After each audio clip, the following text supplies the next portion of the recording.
MSS has done. I did, and he talked about attacks that we did in China. You know, what they do, we do too. It's like the spying. They're talking about, the spying. I said, well, The spying we do it too. The infrastructure. Look, no, I'm talking about spying. The question was asked to me yesterday, I guess, what about the fact that China's spying in the United States? I said, well, it's one of those things because we spy like hell on them too.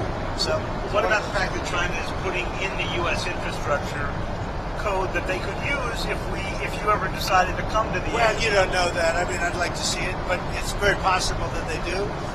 And we're doing things to them. I told them we do a lot of stuff to you that you don't know about, and you're doing things to us that we probably do know about. But we do plenty. It's a double-edged sword. So again, on President Xi, a couple of years ago when President Biden met him in San Francisco, he was asked if he thought President Xi was a dictator. Do you think President Xi is a dictator? No, but I think that President Biden was an incompetent president. He gave us the Iran nuclear deal, which allowed Iran to have a nuclear weapon within a matter of years from the time they said, I terminated it. If I didn't terminate that, Iran would have a nuclear weapon, then they would have used it within probably 2 years ago, 3 years ago. If I didn't go in with the B-2 bombers 9 months ago, Iran would have a nuclear weapon and nobody would be able to talk to them. By the way, they would have used it already.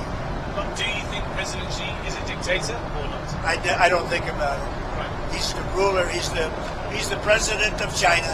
I don't think about it. You deal with what you have. I respect him. He's very smart. He loves his country. I respect him. Whether he's a dictator, that's for you to figure out. Yeah. Mr. President, you said you didn't talk about tariffs, but did you talk about fentanyl at all? I did. I talked about fentanyl. As you know, I put a tariff on because of fentanyl, and they discussed that. But I put a penalty. It's a penalty. A lot of money we take in because of that. I'd prefer not taking it, and I'd prefer that we don't have. But we did talk about fentanyl. What kind of agreement did you come to? Well, you know, the fentanyl is down, way down from where it was, and it could be because of the tariff penalty. China, the job you've done, you're a great leader. I say it to everybody. You're a great leader. Sometimes people don't like me saying it, but I say it anyway because it's true. I only say the truth. And I just want to say, on behalf of all of the great delegation that we have the greatest businessmen, the biggest, and I guess the best in the world. We have amazing people, and they're all with me. Every single one of them, we asked the top 30 in the world, every single one of them said yes. Well, President Xi, I want to thank you very much.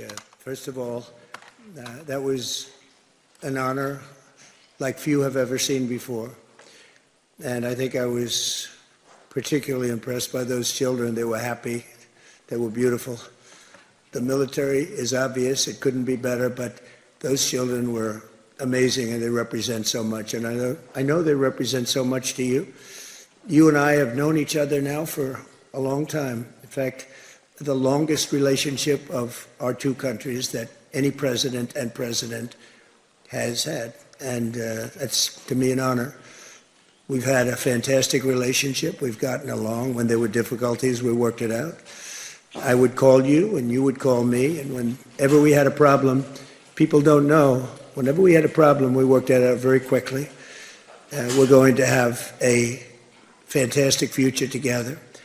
Such respect for China, the job you've done. You're a great leader. I say it to everybody. You're a great leader.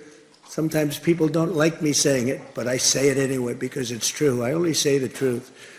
And I just want to say, on behalf of all of the great delegation that we have the greatest businessmen, the biggest, and I guess the best in the world. We have amazing people, and they're all with me. Every single one of them, we asked the top 30 in the world, every single one of them said yes.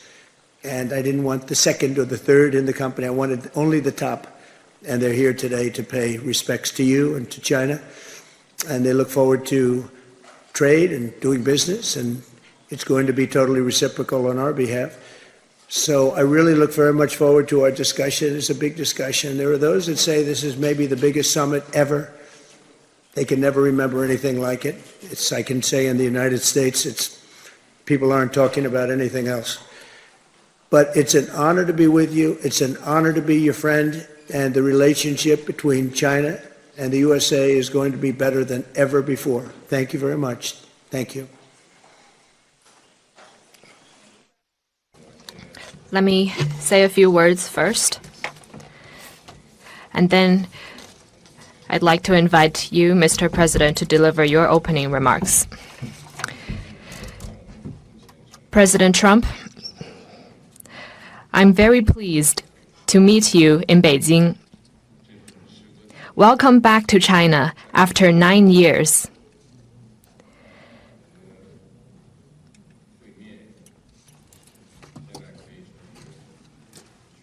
The whole world is watching our meeting.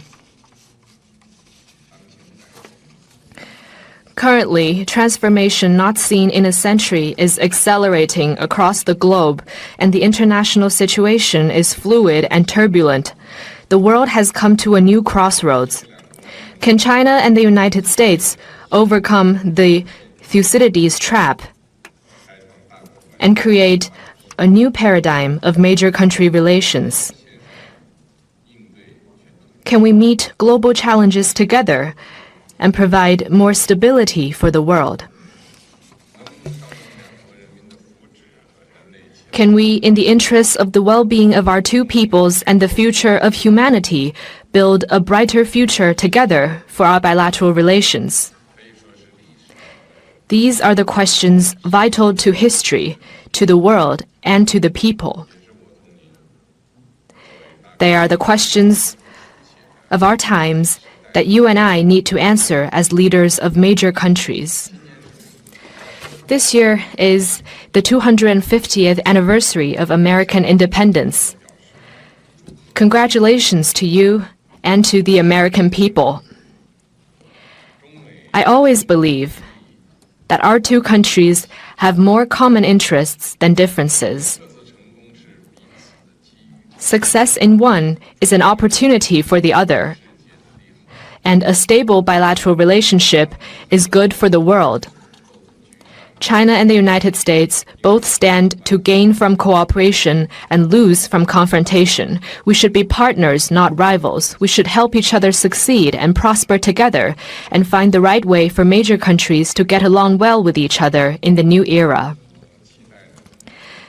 Mr. President, I look forward to our discussions on major issues important to our two countries and the world, and working together with you to set the course for and steer the giant ship of China-U.S. relations so as to make 2026 a historic landmark year that opens up a new chapter in China-U.S. relations.